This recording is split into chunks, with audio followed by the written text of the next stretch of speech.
Hello, hello, hello. It's the bird emergency.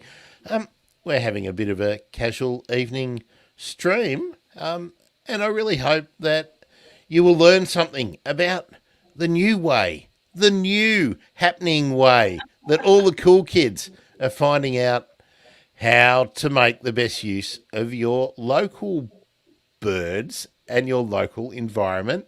Get fit and have fun at the same time. But before we launch into that, that's a nice teaser, isn't it? Um, I'd, li- I'd like you to meet my guests who are going to tell me about why they love our little, I want to say project, but it's not a project. What is it? It's a game. It's a new game in town. Game. Um, Yeah, that that's right. Yeah, it's little competitive, casual Totally birding a game. activity. Yeah. So those voices that you've just heard, Megan Barnes and Jeremy Ringma. Hello. Hi, Hi, guys. Grant.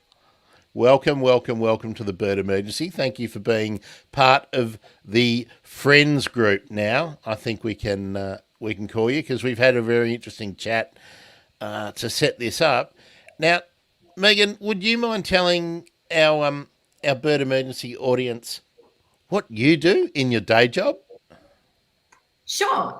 For my day job, I work for the West Australian Department of Biodiversity, Conservation and Attractions as a research scientist. And I help decide where we'll get the most bang for our buck for our conservation actions when we're trying to choose between lots of different things. That's really good. I could throw some things up there and go noisy scrub bird, western bristle bird, western ground parrot, or Carnaby's black cockatoo, and you could make a choice.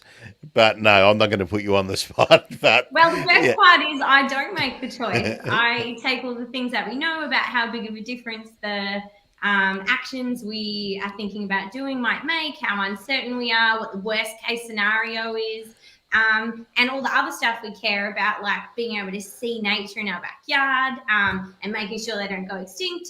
And then I give all that to the people who do make the decision, so I don't have to be burdened with the the outcomes. the guilt, the guilt. Yeah. But sadly, I don't get to take the credit when all the good stuff happens as a result of all that effort. Now, Megan, that seems to suggest to me that you get to read all of the new science I that do. It's that very exciting. so yeah, is that one of the real perks and one of the real buzzes that you get from a job like yours? Yeah, I love. I guess solving problems. That's why I like being a research scientist. The reason I do what I do as opposed to specializing in a particular species is because then I get to work on all the things because I love all the things and I love, you know, finding out why. I think when I was a little kid, my most common word was why. And the only person who would answer me was my granddad. So he was my favorite person. So so did you remain that annoying little 4 year old? Yeah, Why? forever. Why? Jeremy can. Why? Yeah, We've all got one in the family. We all yeah. know one from the. Uh, oh, so you've just learned to read. Oh, why don't you show me your favourite book? Why? Well, Jeremy, um, you're also over there in WA, Hmm. but that's not where you've always been. Tell us about what you're up to in WA. Yeah, so I'm work for BirdLife. I'm the Western Australian Shorebird Project Coordinator. So the last 2 years or so, I've been working on shorebirds. So we've been going up. So in the pandemic, when everybody else was in lockdown, except for Perth, I got to travel up and down the coast and do a whole bunch of training workshops. And Western Australia's got a mammoth coastline. So Yeah. give us an idea of and varied species, because you've got the northern sort of migrant populations, and then all the Yeah. resident populations down in the south, and then that rugged coastline on the sort of southeast of Western Australia. So, what species do you focus on in the task group? So my specific role is migratory shorebirds. But yeah, as you said, there is this huge variety in habitat. So we're starting from the Kimberley and we're running all the way down to Broome, the Pilbara coast, down the Pilbara coast into the Murchison region, then Perth in the southwest, and then all the way into the Esperance coast. So there's this huge variety of different habitat. Um, the Broome area is what we always think about when people say Western Australian shorebirds. You've got Roebuck Bay and 80 Mile Beach, and that basically is the spot for shorebirds in Australia. You could get hundreds of thousands of shorebirds there at any one time, even in the non-breeding season when stuff's in the breeding season when they have all departed to the northern hemisphere, and there's still some that remain here, and even the middle of June, July, you can still see 10, 20,000 shorebirds in Broome. But that's not really what I've been focusing on. I've been focusing on the rest of the coast, so sort of Port Hedland, the rest of the way down. That's where we kind of almost know the least about shorebirds in this state. Yeah, I've been working with different stakeholders, different volunteer groups, and sort of helping them get the skills that they need in order to conduct annual surveys. Fantastic, fantastic. Now, I don't want to keep people waiting for the purpose of our discussion. I'd like to say hello to our viewers on Twitch. Jeremy, I know that you're a fan of Twitch, so give a wave to the people who are following on Grant Bird Nerd on Twitch. It's beautiful. Thank you. And if there's something at least twice before for some online trivia. Very, very, very good. So if you would like to leave a comment or pose a question, feel free to do that, and I'll keep looking over and hopefully I notice it. Or just give us a thumbs up or something if you think that we're marginally interesting when we're talking about Bird a Minute. Now, this is something that I didn't really know about until Megan prodded me. Jeremy, I'll get you to tell us, because you're running running. You have the Facebook group up and happening. I'll just put that up so people who are watching, they can find it, so they know what we're talking about. Bird a Minute. Explain. Right. So Bird a Minute is kind of a thing that people probably have been doing. Like if you're a patch birder, or if you go to your normal spot, you'll probably at some point have gone, wow, I've seen more birds than there are. So you've been birding for 15, 20 minutes ago or so, and you've seen, I've been seeing 30 species already, and it's only been 15 minutes. And you start to go, oh, how good is my birding session going? Based on that sort of like time to species comparison. So that kind of came up with this idea that we had so actually when we were working at the University of Queensland, we were having a glass of red wine, and the head of biological sciences there, or head of our centre there, Hugh Possingham, sort of mentioned this idea. It's like, what if you were to make this bird watching adventure where you have to keep moving, and doing it, you're measuring against time, and your amount of time is allocated by how many birds you've seen. So ultimately the goal is to go as long as you possibly can using birds as your time currency. Yeah. So tell me exactly how we do it. If I walk out my front door at 8 a.m. tomorrow morning to do Bird a Minute, what do I do? How do I do it? Well, I would start somewhere where you think that there's a lot of birds. So you could do it outside your front door if you wanted to, but maybe you've got a local patch that you like to go birding at, and it has quite a few species. And you start when you're ready, and then you've essentially got a 5-minute grace period to start racking up birds, and then you're on the clock. So you're saying, I've seen 6 species so far. That means I've got 6 minutes of total time. So you're only at the 5-minute mark. So you've got 1 minute to get another species, so you can keep going for another minute. So that's the whole basis of the thing, is you're trying to keep going as long as possible by seeing more and more birds. Jez, I think you buried the lead. You didn't tell anyone what the goal was. Yeah. The goal is to see as many birds as possible in as much time as possible. But the goal is to win. Yeah, you gotta It is to win. Well, I suppose the goal is to win. Yeah, and get as far as possible.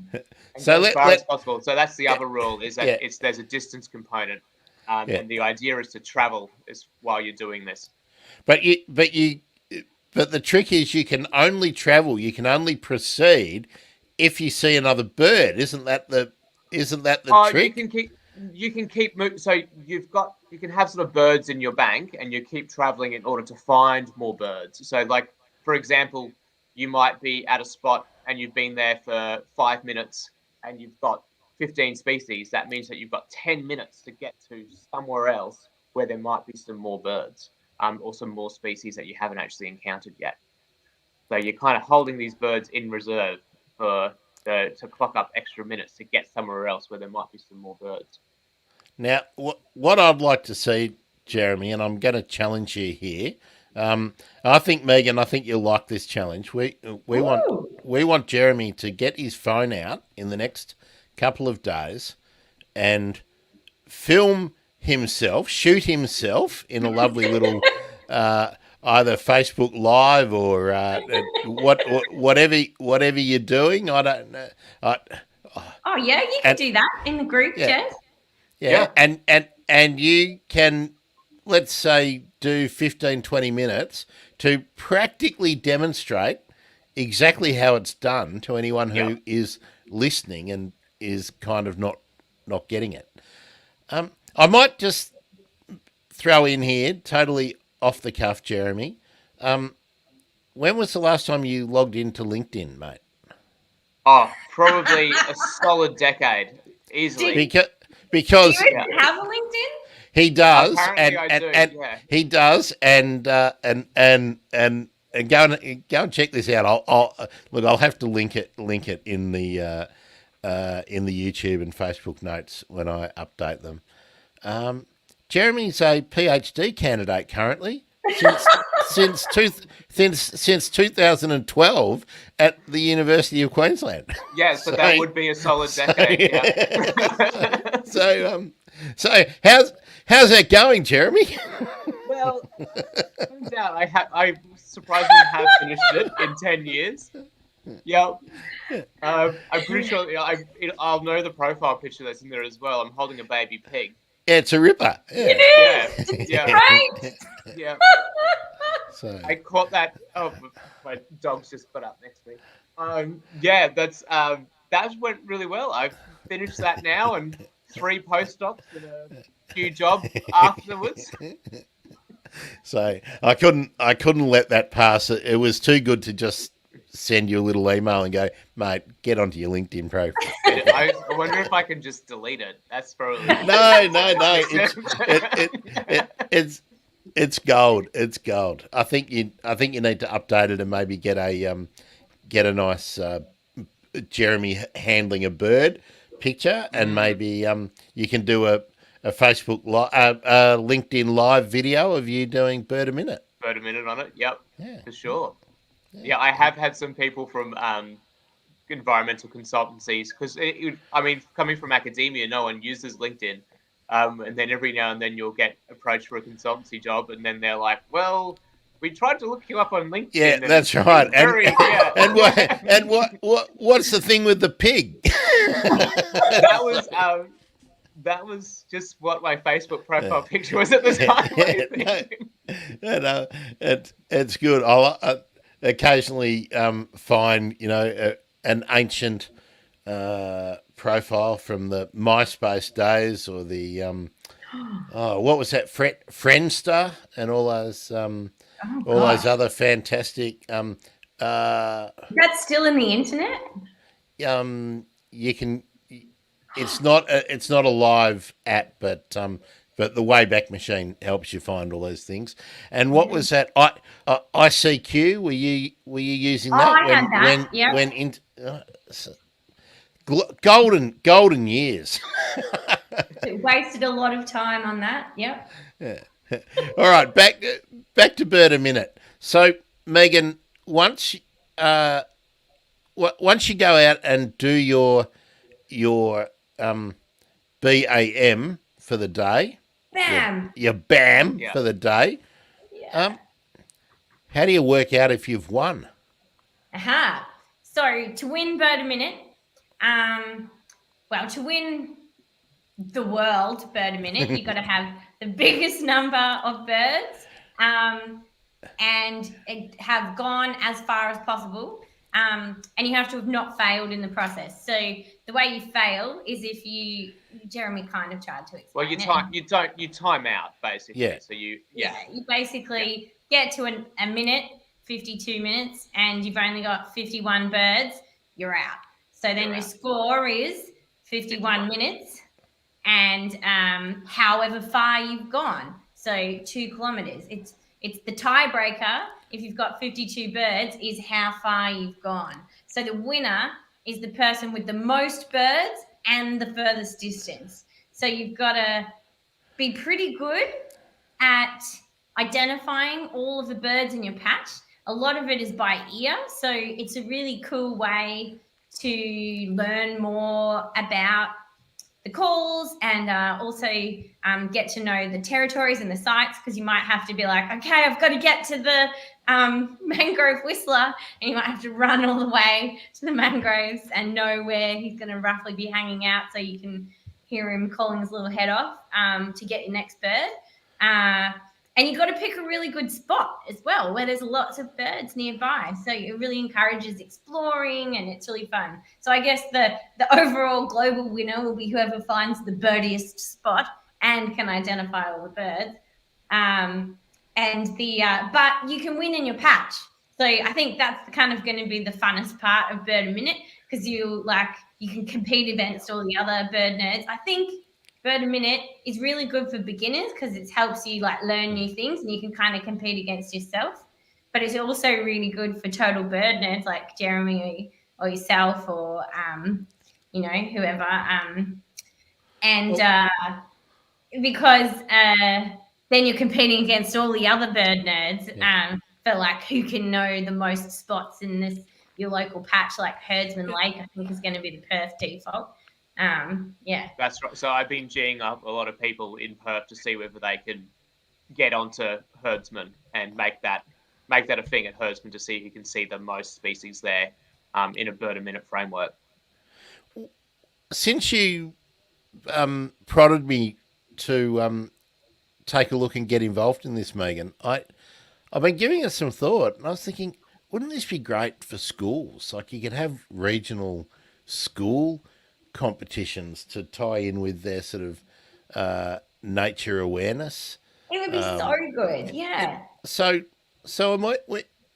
we're obviously not going to have the planning session now while it's streaming, but I'm really interested in pushing that, and maybe the idea of having a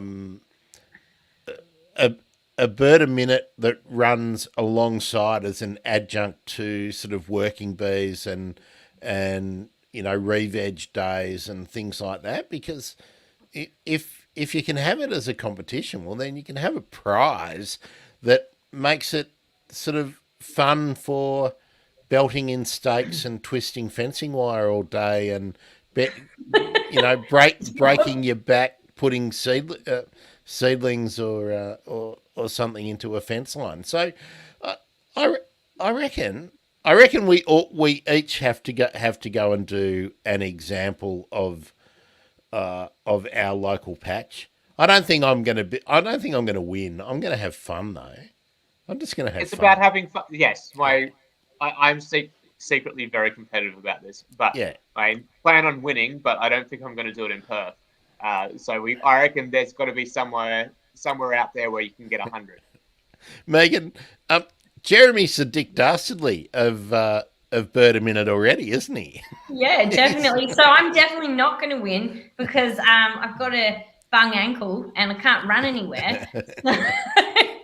I'm going to have to find a really good spot and see how many I can get there. But it's important to point out, Grant, that currently that we have 3 people who've had a go at Bird a Minute, and I'm currently coming last. Yeah, it might be all talk at the moment. Okay, I'll explore that with you just a little bit more. But you're both scientists. Surely, Megan, there can be a handicap applied to you at the moment, so you could do it in a car. Can't do it in a car, but we did want it to be super inclusive. So we've got kind of a. I actually really enjoyed. Jeremy did the text on this, Shul, and I really enjoyed it. No cars, no helicopters, no motorized vehicles. But if you've got some kind of mobility challenge, whatever roughly approximates what you would normally use to get around, that roughly approximates the walking/jogging speed. So if you've got one of those scooters and that's how you get around, or you're in a chair or whatever, then you just do that. You're not even allowed to go on your bicycle for this challenge. Yeah. Well, but surely as this takes off, because this is going to become like the Pokemon of the nature world, I believe, the Pokemon Go of the nature world. Yeah, okay. So surely we could set up divisions so that the mobility scooter people who are really adept at motoring down the boardwalk at their local wetland, they've got an advantage as they bash the other birders out of the way. So we'd probably have to put some more rules in, so like no like spikes on your scooter, no speed caps. Yeah, like overclocking it. Yeah. Yeah. They went out with the Roman chariots, remember? The wheel spikes. So no Mad Max scooters. At the moment, I think we're just don't be a douche. Yeah, that's right. I think we're kind of just trusting everybody just to take it in the spirit of a bit of casual competition. Yeah. Now, Jeremy, you mentioned that you are fiendishly competitive, and only when I think I can win. I just don't think I can win. I just quit. So now, people need to understand that we're giving everyone the opportunity to get in on the ground floor here. It's real grassroots. This is startup territory. This is startup. This is a week in the making. Yeah. How come you're coming dead stony last? I mean, now I'm itching to get out there and whoop your ass tomorrow. Yeah. So I think that's why. Currently, I'm on 35, and then the other competitors is a fella from called Drew, who's also from Perth, and he had already done this even before we made the group. A couple of years ago, he's like, "Well, I did this just for fun." He's on 52 species from Perth and Lake. Jeremy actually got one up less than 5 seconds after posting. Yeah, I put an example list up, which was 25 species, and then made the group. And then within an hour, Drew's like, "Well, I've already got 52." So, and then Hugh got 53 at Oxley Creek Common in Brisbane. He reckons Oxley Creek Common's good for 70. So I don't know whether we'll be able to match that in Perth, but we'll give it a go. So if you're in Brisbane, your challenge is to beat 70. To beat you. Yeah, you got to. Well, in my local patch, my best in a day is 23, and I have to include pigeons and sparrows and miners and they count. whatnot. They're they count. Absolutely. Yeah. So I'm just looking at getting like a personal best, and that's right. and seeing how far I can go without timing out. Is that the right terminology? Yeah. We're timing out. It's an evolving vernacular, and that's what we'll call it henceforth. Yeah, we really need to get the jargon going because we need to do probably a weekly play-by-play review of the spreadsheet. Now, that's the other thing we have to tell people is that there's a group on Facebook where you can join and register and get involved and tell Jeremy how woefully inadequate he is as a competitor. Quite and very effective of the group. and the easiest way to find that, rather than trying to explain the link, is if you go to Facebook and go into the search function and search groups, you search bird a minute with the hyphens, the dashes in between all the words. So bird dash a dash minute. And that's how I found it. And you get in there. Now, when you do your bird a minute, you enter your results into a spreadsheet. Did you put it together, Jeremy? So it's a Google sheet, and the Google sheet there's multiple links on the Facebook page for it, in hopefully a pinned post.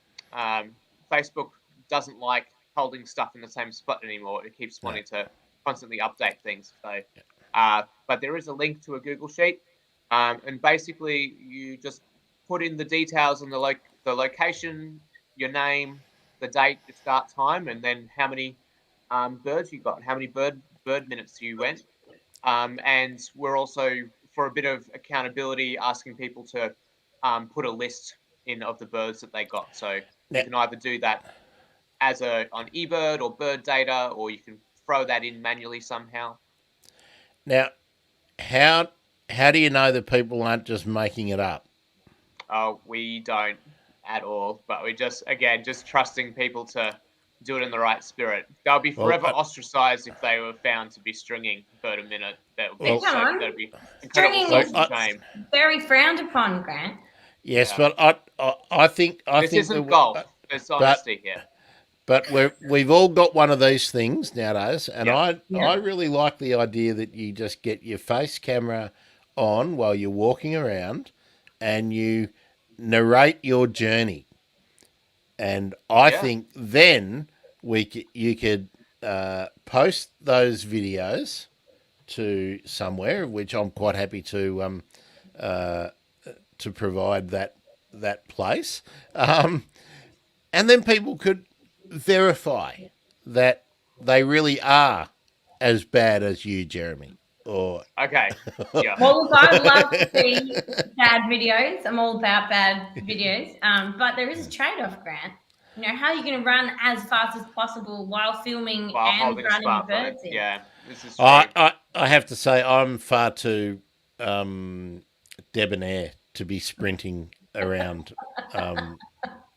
bird watching. I'm sorry. As much as I love my birds and I'm a certified bird nerd, I'm not a certified running twitcher. Sorry. So I'll be doing my bird a minute at a leisurely pace.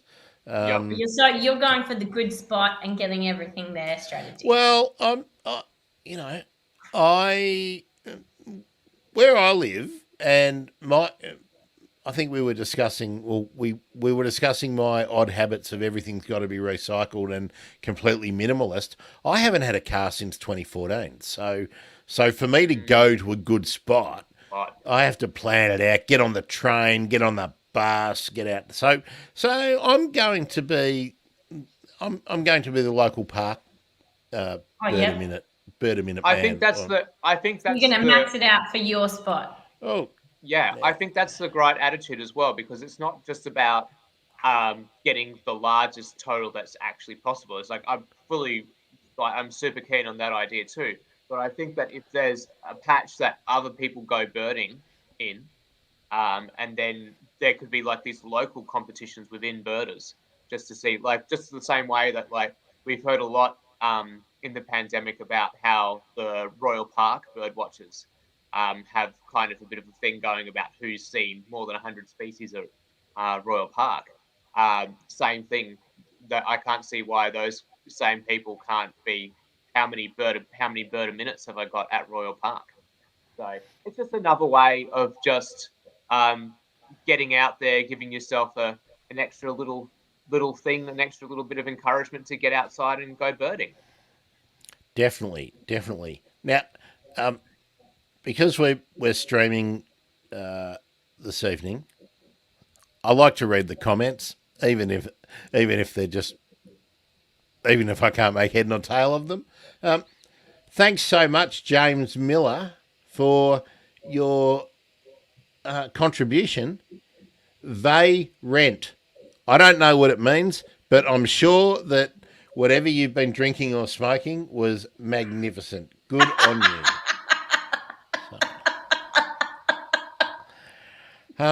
It's not the worst one I've got on a live stream, I must say, but yeah, obviously not a birder. Obviously not a bird. because he hasn't referenced his life list or or his greatest big day. Now, No, it's just another. I think that one of the main reasons we sort of came up with this as an idea is it's like I love Twitchathons and people have their life list, but it just or we hear about people doing big years and all that kind of stuff, but it's a lot of commitment to say I'm going to spend an entire year in a state or a country and I'm going to try and see every single bird. Like that's really expensive. Whereas anybody can step say outside some their of us front have door to and go see to a bird a work. minute. Yeah, that's right. well, I've got a dream. I have a dream, and the planning for it keeps getting changed because of I don't want to say the word, but you know it which name you shall not mention that keeps occurring and mucking up our travel plans and Right. whatnot. Mm. I want to get an e-bike and do an Australian big year just on it, so that On the bike. on the e-bike Mm-hmm. and see if in the year I could get round, pretty much round Australia on an e-bike. That sounds. You can get these awesome rigs now where you've Oh, basically got a trailer with yeah, with yeah. a Oh, like a kilowatt solar array. Yeah, I've checked out what I want because yeah, I have to take the show on the road, right? I have yeah. to. Oh, So I yeah, have that's true. so You need power. so I have to be able to keep producing Mm-hmm. the whole way around. I mean, like you said, Megan, you got to keep going to work. Well, this is my work, so I've got to be able to take it out on the road. And this year, the bird emergency is going 6 days a week with our news, daily bird and conservation news, climate news, and instead of dribbling out a podcast once in a while, we're going to be streaming to all the platforms and having some interviews that only go to a membership and some that get cut up into a million pieces. So, yeah, I want to get the bird stuff out to as many people as possible. And I reckon that's a good way to do a big year. My goal isn't to get every bird in Australia or everything like that. Yeah. It's probably a function of how many places can I go, how many people can I speak to, and at the same time, how many birds can I And how many birds can you see? see, and how many You're going times to can enjoy. You're going to enjoy pedaling down those corrugations when you go to the Mitchell Plateau. well, I, Maybe he's going to skip it. I've been looking at a whole bunch of people who have been across the Simpson and right through the Channel Country and That's my favourite place in the world. and with the e-bikes with a trailer and all that, and you've got to take your swag and your cooking gear, so it's quite a logistical thing, and I have to take a case full of podcast gear. So But then you get to see the best bird, Grant. The flock Brunswick. No. I'm sorry. That is not the best bird. It is. The flock Brunswick is my favourite bird. It is the best. All right, let's have the argument. Jeremy, what's the best bird? It's not Don't the flock say Brunswick, tiger. but it's not the flock Brunswick. But Meg's I'm willing to accept a flock Brunswick is a very good pigeon. It's a pretty grouse bird, right? It's a bit of a ripper. Jeremy, what would you advance as the best bird? I would not. I don't think there's such a thing as the best bird. I think there's some birds are like quantifiably better than others. I think stuff like palm cockatoos and red goshawks. parrots and all these sorts of things are just like clearly superior to a brown honeyeater. Sorry, brown honeyeaters, but I always struggle with favourites.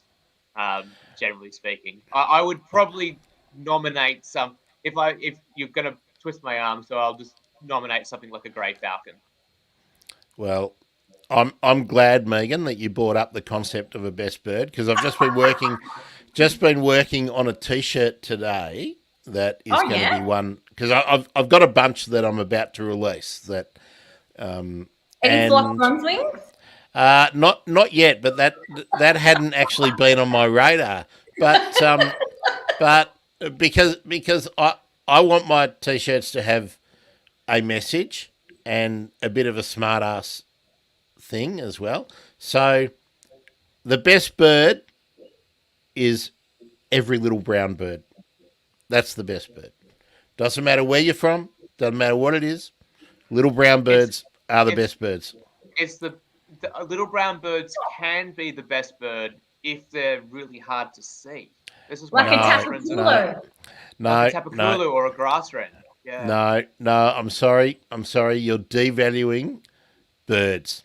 You're devaluing biodiversity. You're devaluing what everybody has in their local patch.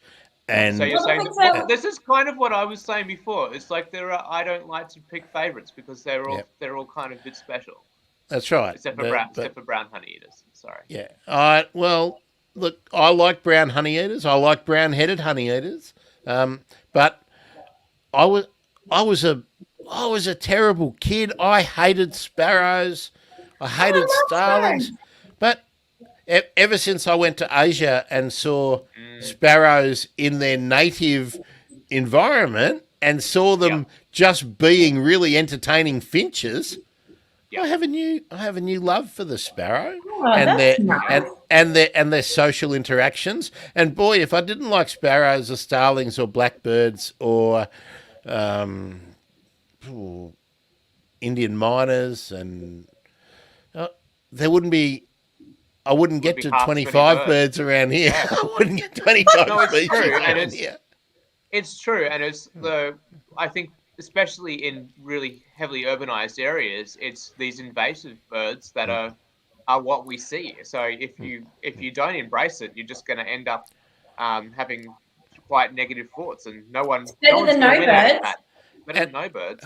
And we need to embrace what those birds can teach us. Those birds in the environment like where I live, they're an indicator for what's going on around us, because the double-barred finch can't tell me anything where I live because they're gone. You know, but that's so sad. But you know, a few years ago, we had an awful lot more sparrows than we have now. So something's going on, and that's just not. It's they're friendly, you know, and it's a bit like white settler guilt, you know. The sparrows who are here now, they weren't the bullies who drove away the red-browed finch, or the, you know. I can't blame today's offspring that are cheeping away in the eaves. They're blameless. Yeah, I think it's important. We shouldn't be vilifying these invasive birds, and it's like just vilify them. I'm pretty sure Grant's the one who's vilifying. I'm anthropo. I just chose a big brown bird. I just couldn't resist anthropomorphizing the sparrow. Yeah, I like all birds. Jeremy will tell you, I'm actually have been accused of being a terrible Twitcher. On many occasions, Grant, because I really like fairy wrens, and they're always doing really cool stuff. Like, they have such intriguing behaviour, and behaviour is like my passion. So I'll be busy watching a fairy wren jumping up and down and trying to determine if it's in eclipse or it's a female or whatever, and kind of like looking at their family interactions. And Jeremy's like, look at the bird. We'll have gone somewhere to look for We some will rare bird. driven for 3 days to go specifically to around. twitch a bird, and she'll be staring at fairy wrens 9 times out of 10 when we find it. But see, we could if we were having a philosophy class here, I could be the teacher, and I could set you a problem or a topic. Twitches are the worst bird watchers. Discuss. Are the worst bird watchers? Yeah, it's a good topic. There's lots of room for an argumentative essay there. That's right. Don't say I don't tackle the big issues. I think that Hashtag big issues. I think that most of the really negative things that are associated with bird watching are most commonly possessed by twitchers and probably fanatics. And I would also probably I'd actually counter that argument. I would say overzealous bird photographers are potentially worse. Yeah, well, but they're often I don't know enough of them to say, but there's it's just the fact that the reason I even put the thing out there is I enjoy bird watching. It's not it's not a substitute for cricket or golf or football, for me. But for some people it is, It's some people it is. I think you'll Wait, find why are you that substituting it? They're not the same. No, they're not the same. I think you can be a bird watcher and a twitcher, and those things. I think some of the probably what I'd say the twitchiest people I've ever met are probably the most passionate bird watchers as well. It's just that sometimes people who are twitchy will just reduce it straight down to numbers, and they'll forget what they were originally out there for. But there's also the things like where a rare bird will turn up somewhere, and there might be 50 people just calmly watching it, and then a busload of twitchers turn up and muscle their way in. It doesn't really happen in Australia, but I've seen some pretty good videos of it happening in the Northern Hemisphere where you just think, why do you want to ruin someone's day to tick something off? We were living in Melbourne actually when the tufted duck showed up at Werribee, and that was probably one of the bigger twitches that's happened in Melbourne for many years, and it was incredibly polite and civil. It was not what you'd classify as the sort of like. Well, I mean, there's anecdotes in the UK of like literally thousands of people all lining up to see some vagrant songbird that's flown in. The vulture, that was the big one last year. In the UK. Yeah. Well, there's a Stellar's eagle flying all around the US right now, and people are losing their minds. Yeah, it's good. It's fun, isn't it? Watching, I love watching the stuff on Twitter. It's very funny, yeah. And I love the UK rare bird alert where they give you the time and the location and the update. Now it's 40 meters away, or it's 200 meters away. Move southwest. I love it. It's just not how I do it. I like to find a location and go and get to know it and spend some time there. Like I like to go somewhere for a couple of days or a week and really get to know something rather than pass through. On 30 minutes perfect for that. Yeah. 30 minutes perfect for that. That's right. I agree, Grant. I'll go for a twitch periodically if it's something that I've never seen before or if it's relatively close. But I would rather go to where that bird kind of belongs and actually go and enjoy it in that context of that like broader environment. Jeremy, I'll tell you my grey falcon story. Will I? Okay, off you go. I've seen a grey falcon up close, about 15 metres. Yeah, probably 15 metres away from me. That's pretty good. Once upon a time when I was young and was travelling around Queensland in a beat up old Land Rover.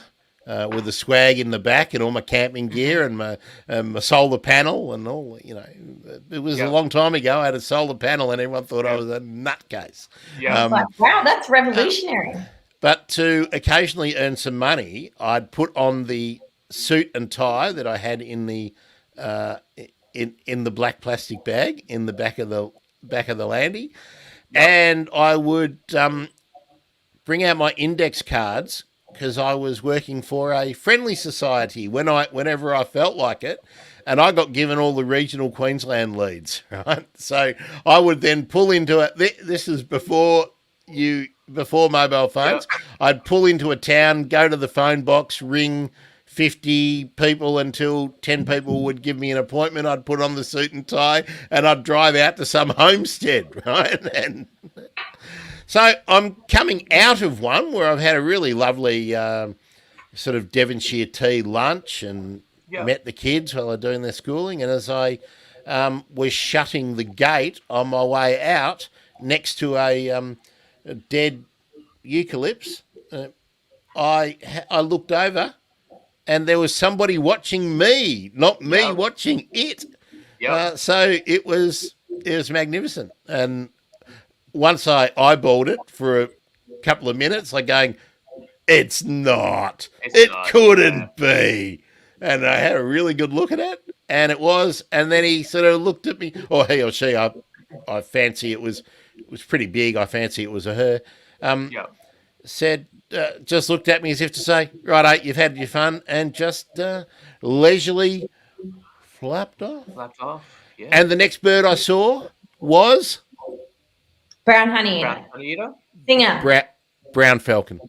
So, there's a lot of... another game, speaking of games, road trip game. You have to guess the next raptor.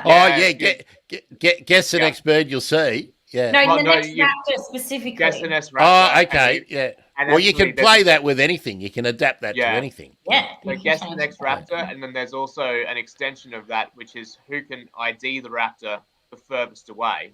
So you're looking down the road. And that's a good game. You flip the odometer, and then you go along until you cross the road, and then whoever picks the. I mean, you kind of. I'm not going to lie, Jeremy is a lot better at this game than I am.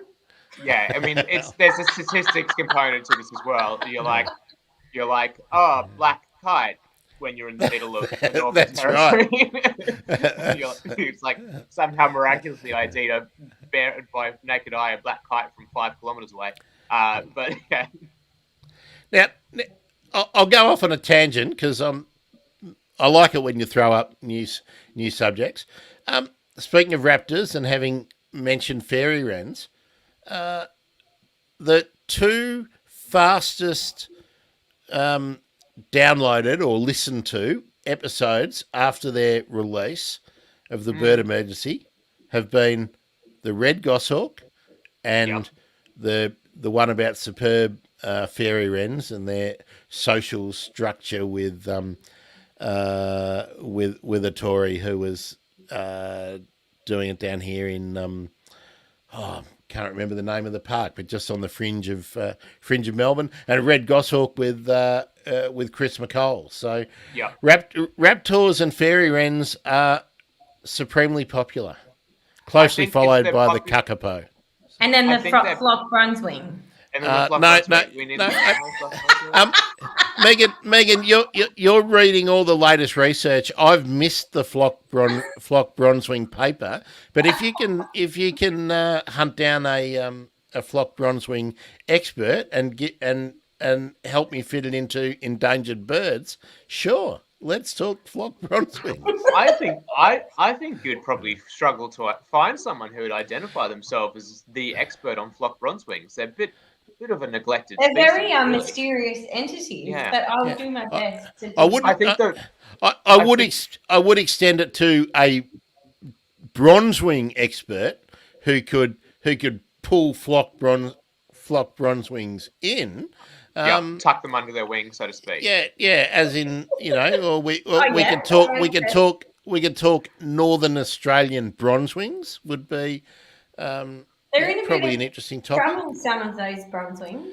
Well, that's right. We could probably talk about the group. I'm not sure if the flock bronzewing really comes in, but who knows? I mean, give it 20 years, we Yeah, you know, I think they fall. So we've got the partridge pigeons and the squatter pigeons, and that group is probably much more better researched and yeah, equally is in decline. I think maybe the reason why Megs likes flock bronzewing so much is because of the association of the area that you're. Why do you like flock yeah. bronzewings, Meg? That's a good question, Megan. Let's really go hard hitting, Megan. No, What well, Jeremy has a good point. So, well, they have a very hilarious face, which is a good start. they So they're do? really cool looking and weird. They live in the middle of nowhere in the big, the big empty middle, which is a great place to The go. outback. Yeah. Yeah, the outback. As amazing people have come up with that name. Yeah. Yeah. And they fly really fast. They fly faster than your car. They're like, Yeah. you've clocked them at over 100 kilometers an hour. Megan, I've had them. Megan, I've had them overtake my car driving down the freeway. I've driven Megan, down a dirt road. Yeah. Megan, I have to ask you, what kind of car have you got? I haven't been in a flying car recently. I've got a Hyundai accent, but obviously when we were out bush, we had the Rodeo. So it's faster than the Rodeo anyway. I'm sure, maybe some like a Ferrari could beat the flock bronzewing. But yeah, they fly really fast. They're kind of mysterious because they, live in the outback. And also the Channel Country, which is probably my favourite place in the whole of Australia. It's just, Megan, what do you call a twitcher who turns up to your spot in the Channel Country when you're checking out the flock bronzewing and they've turned up in a Lamborghini? What do you call them? Lost? Intrepid? How did they get there in a Lamborghini? Well, I'm very impressed that they didn't just break all of that's the... right. It would have to be some sort of Top Gear style, highly modified version of it. Actually, flying what Lamborghini. Yeah. what they've done is taken the running gear out and grabbed it from a short wheelbase Land Cruiser and whacked the Lamborghini on top. So, I don't know how they could possibly get there otherwise. and bolted it together. Yeah.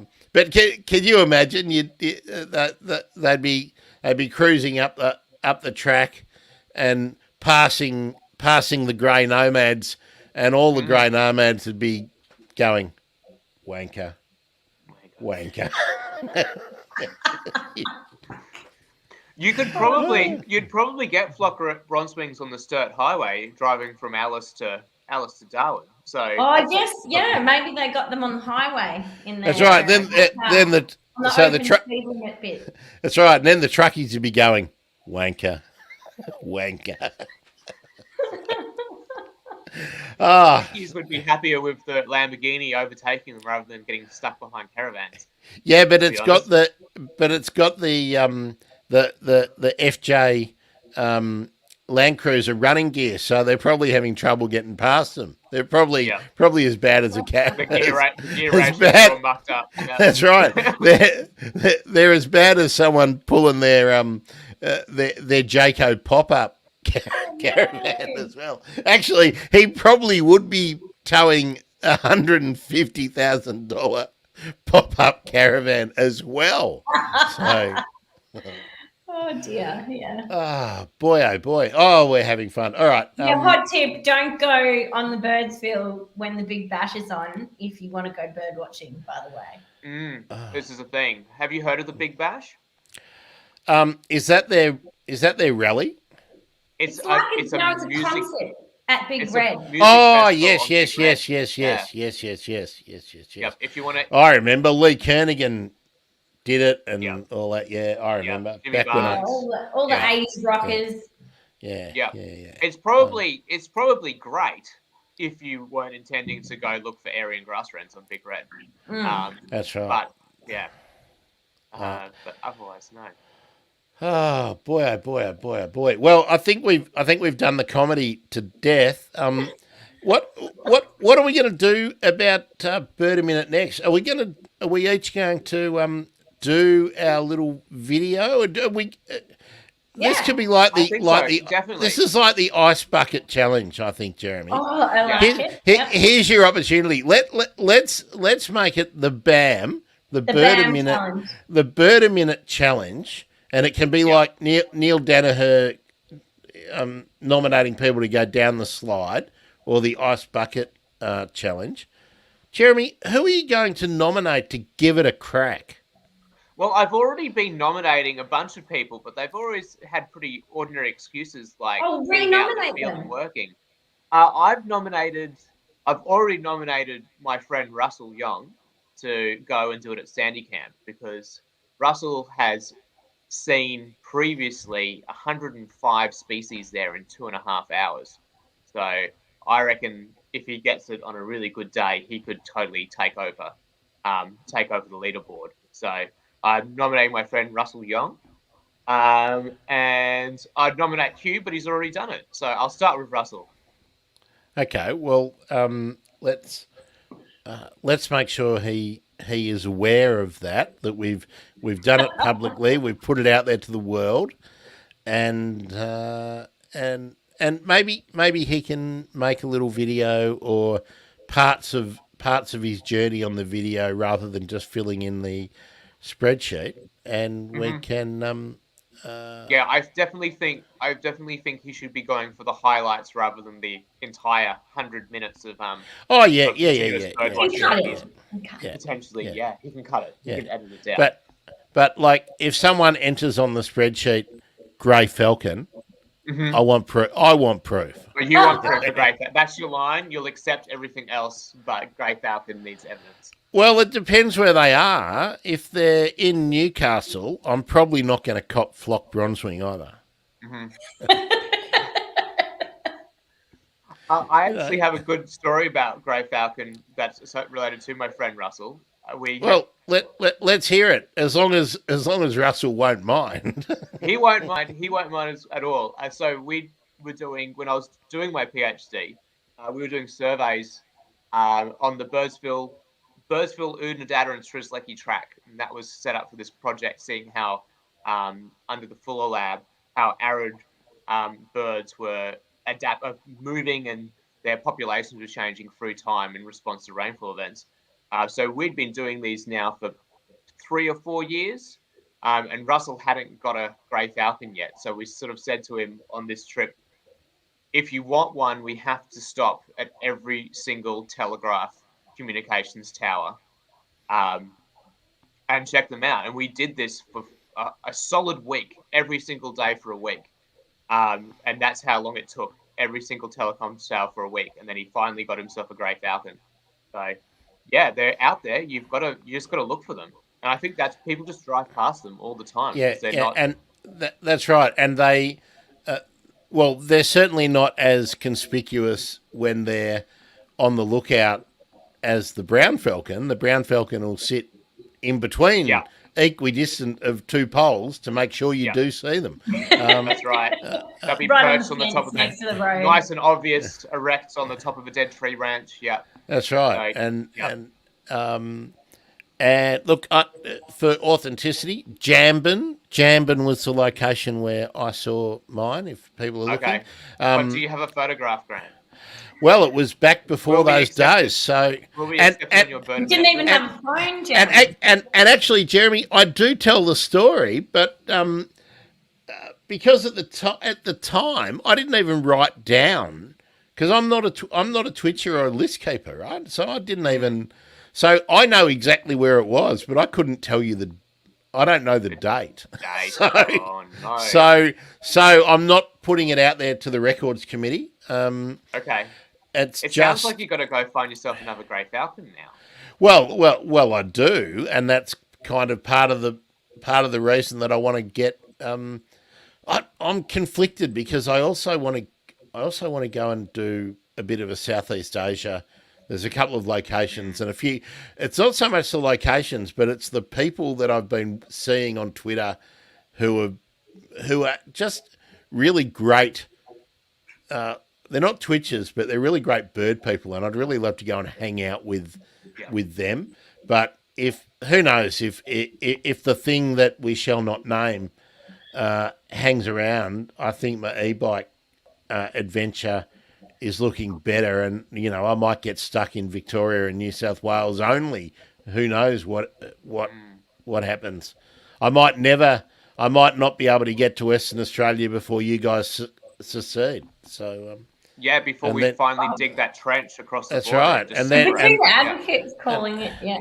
then I'm going to have to go, and I'm going to have to renew my passport, get a visa for the federated state of Western Australia. Yeah. no. No comment. I have no comment. It would be the Republic of Minderoo, I believe. I have really? no Okay. comment. So,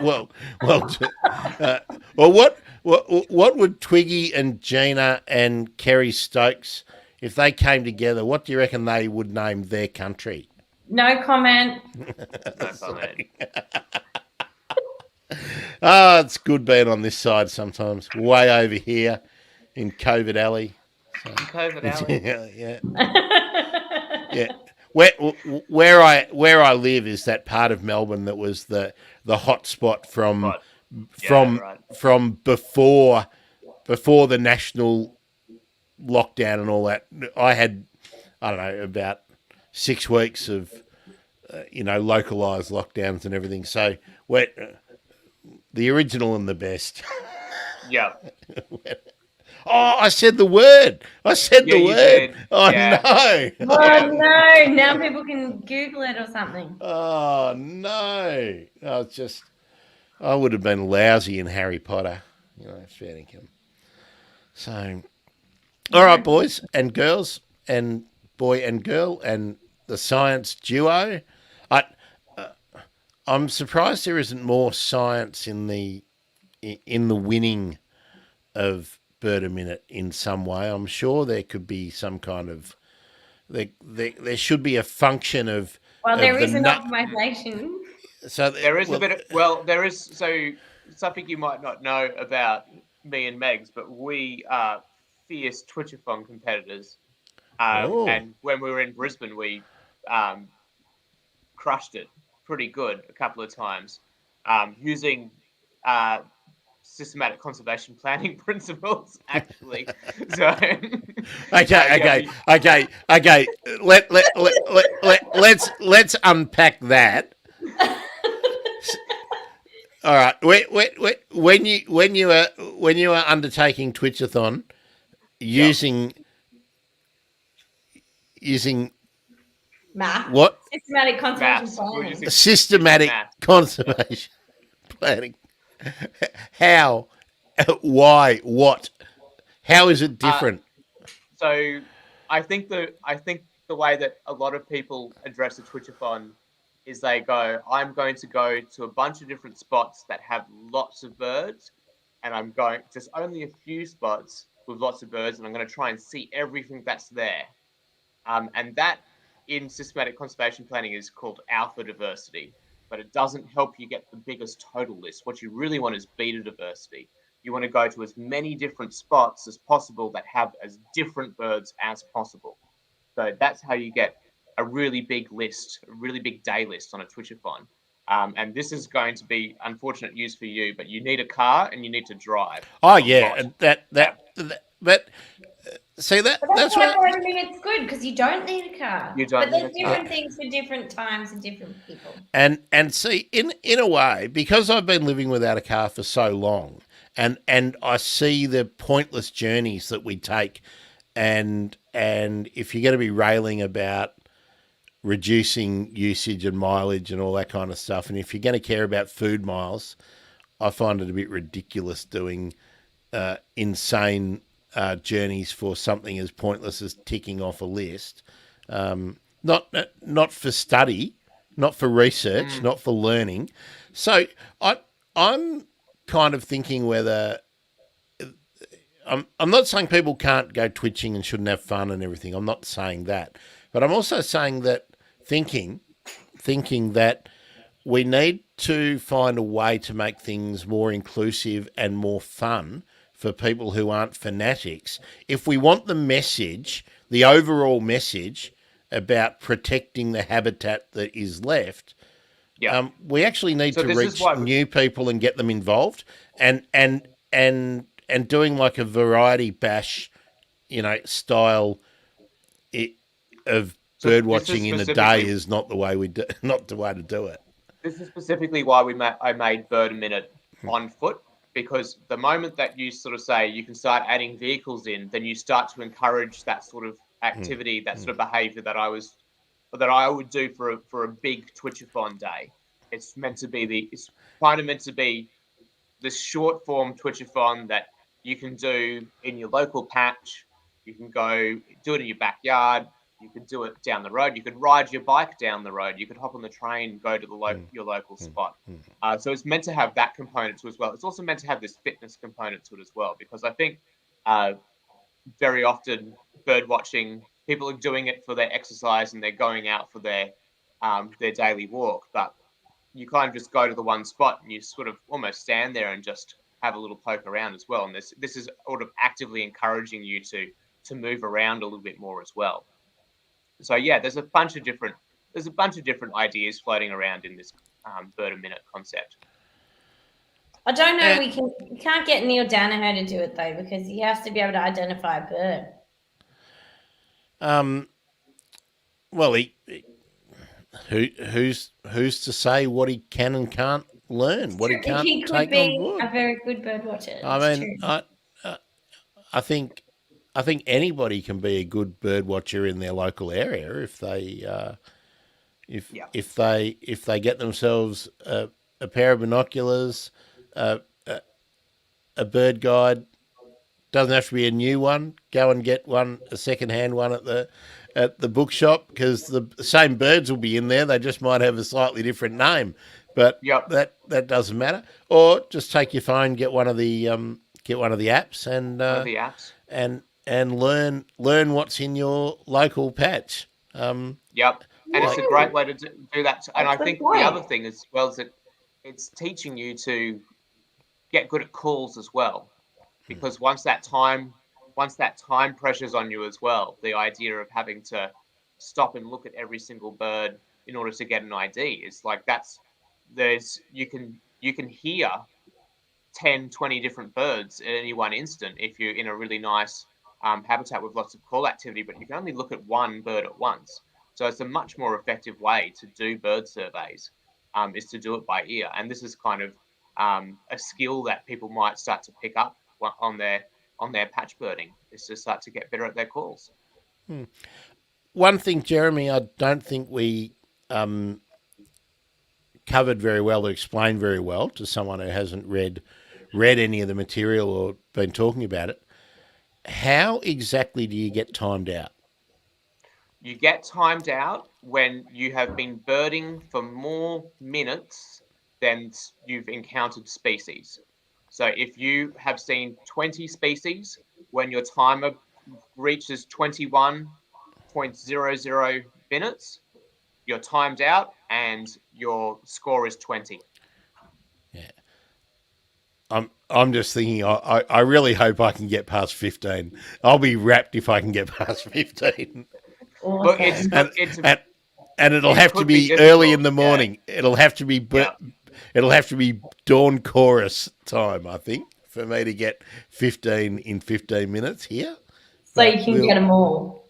Yeah, well, because if it's about hearing them as well, we've got cockatoos, galahs, corellas and whatnot, which I can often hear from the park, but I can't see. You can't see them, yeah. And all the invasive birds I can hear in dawn chorus time. So, yeah, setting my alarm for 4:30 tomorrow morning, because they start getting active about 4:45. So, all right. So I'm going to go for a casual afternoon wetland bird for my bird a minute. So where's your local wetland, or where are you heading to? Well, We we got two spots we go So to. so Yeah. that people can stalk you. All so right. they can one up us. Well, my one where I go for my we go with our doggo for a walk, or back when I used to be able to run, we'd go for Yeah, a run. or for a hobble, as Yeah, you for a might call it hobble, now. or if I'm sick of being inside, is just down the road at the Canning River Regional Park. Now I don't know. I reckon it's good for 30 I at least. It's I probably got got 20. more, but I haven't tried really hard to max the count out. So it'll be a good challenge to find them I all. think 30 to 35 is probably what it's good for. So there's quite a few. There's a little lake, and then there's the river, and then if you were to do it in, and this is the other thing as well, Grant, is that people, if you start doing this maybe once a week, once a month, something like that, you'll get to see what species of birds are That's moving in and right. out of your patch Yeah, each time. seasonal movements and notice changes. So I mean, it is a really good way of doing local surveys and having fun, and it's sort of like continuing on the great Aussie bird count, um, over a period of, well, if you wanted to be regular about it, over Yeah. a year or a season or whatever. So yeah, Yeah, I think it's just trying to, if you've got your special patch and you just want to try and max out to see as many as you can get. Yeah, I think the Canning River Park, I think you could probably go from maybe only 20 species when it's really, really late summer and it's really dry. And if you're to go in the height of spring, you might get nearly 40. So, so much more call activity and so many more different birds coming in. So, yeah. So within a short walk, or a, local car trip for you guys, where are the best locations that, which side of Perth are you on? I'm not really that familiar with.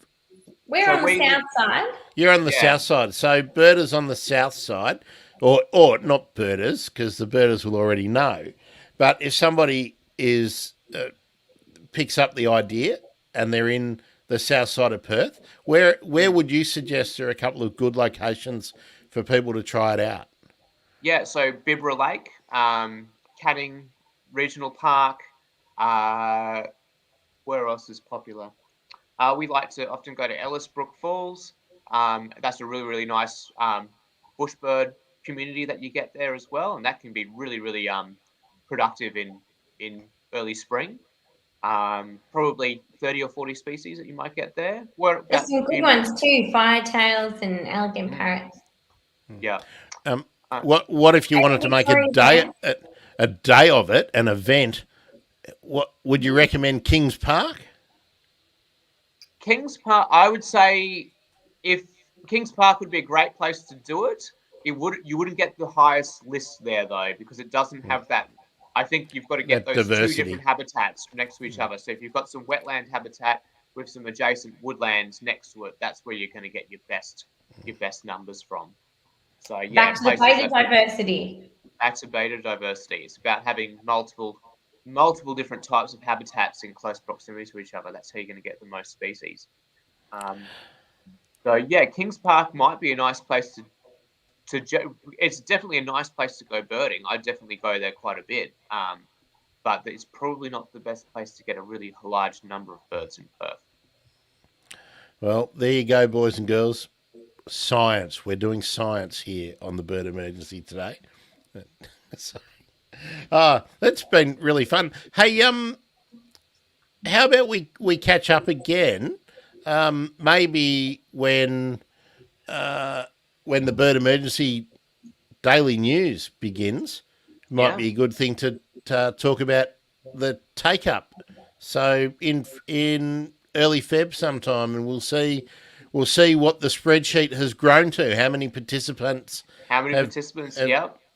and hopefully we'll get some people around the world listening as well, and that it becomes a global phenomenon, just like Pokemon Go and the Gangnam Style.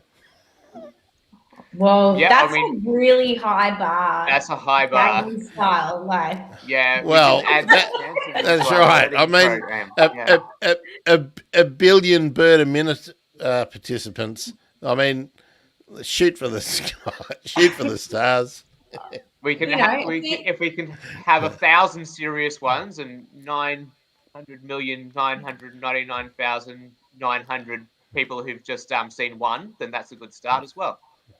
I mean, we can talk about like how many people are watching the opening ceremony of the Olympics. What they do is they say, right, every house that has a TV, there's potentially 15 people watching, so there could be. There could be be five that many. times. There could be 5 times the population of the Earth watching it. You know. So, oh no. I always laugh when they say at the beginning of the grand final, the AFL grand final, when they have it used to be Sandy Roberts doing the going worldwide and to an audience of 3 billion, and I'm thinking, nah, there aren't 3 billion people watching Have they our just football counted the game. people in every Oh, country? they just go. This is where it is being broadcast through all the subsidiary networks, and because someone is taking the feed in the US, they go, right, well, there's 300 million people in the US. Well, potentially 10% of them are watching, you know. So, yeah, potentially 10% of the most sparse location in the US is watching. Anyway, I'm going down a rabbit hole. I'm going to do a couple of them, Grant, and I'll try and film at least one of them, and I'll put it up on YouTube. Or something similar. Now you've issued the challenge, so Mission the challenge. Hopefully, we'll get there. He's already suggested that he'll do it when he's not doing his current fieldwork stint. And I've got a few other people who I'm not gonna drop it on them just yet, but have quietly suggested that they should have a go at it too. So we'll see how it takes off. I'm going to commit something to the video and post it, and then I'll start annoying the bejesus out of everyone on Twitter about it. Yeah, Yay! I think so. Right. I think you've got to once you've done one, Grant, you've got to you should challenge one person on Twitter for every bird a minute for what your bird minute score is. Well, what I'm going to do, I'm not going to challenge people in Australia because I think there's enough of that. I'm going to target, Twitter buddies around the world and say, hey, why don't you give this a crack? Here's the spreadsheet, and you know what they'll say to me? What's giving it a crack? What does that mean? I wasn't going to get that one. You had to. I know. Well, that's because we're immersed in the culture. But Culture. Yeah. With CH. With a K and a CH. Yeah. Yeah, that's right. That's right, bro. So, although, sorry, I'm borrowing that from the Kiwis. And all right. Well, thanks, guys. Not our usual sort of bird emergency, but that's the thing that's going to happen this year. If you are watching, well, I hope if you're hearing me speak this or seeing me, it means that you are watching it later. So Captain Obvious here. But that's going to be part of the change. We'll keep putting the podcast out as normal, but we want to reach some more people. So there'll be lots more live streaming, lots more issues-based stuff, and a lot more news. So people like you, Megan, should be sending me the latest research that I don't always catch, so that I can talk to people who have just done stuff. Be nice to get some new stuff. Pre-publication discussions. Pre-publication. All right. I'd love to have pre-publication next time I see something discussions. cool, I will. I'll send them on to you. Because if I talk to people who have just published something, I'll say, so tell me about the fieldwork. And they go, well, I can't really remember. It was 4 years ago. Yeah. Yeah, they're like, I've forgotten I've forgotten. I can't. Yeah. Yeah. In between, I've done 4 projects since then. Yeah, that was several years ago. Yeah. Yeah. That's Or right. whenever you I want to saw talk on about Twitter shorebirds today. and oh, Oh, I saw on I Twitter was, today some poor person has had a paper in review for since December 2019. So, well, hey, 2019 seems like a long time ago, but hey, some people I know haven't updated their LinkedIn since 2012. So, in 2012. Yeah. Sorry, Yeah. Jeremy, we were saying something about shorebirds. I was like, if you want to have a serious chat about shorebirds at any point, then get on I, to me. So I certainly do. Look, what we need to do, and we shouldn't be having the planning meeting in our stream, obviously, but just knowing when you are doing things, like I imagine when you're doing workshops or anything like that, once which we shall not name, has sort of run its course, once you guys have opened up and then been flattened like everyone else, no doubt you're going to go to be doing, talks and you do stuff on the beaches, don't you, and all that kind of stuff like yeah, they do we over do here. a little bit of beach nesting bird stuff as well. So yeah, So, definitely. so that was the idea I had, Jeremy, for doing the daily news live stream, is to be able to promote those things for people who are not plugged into the websites and the newsletters and whatnot. Because yeah, so we'll Too do easy. it. We'll keep do you it. updated. When are you going to be running, Megan? Going out on your first bird a minute speed trial?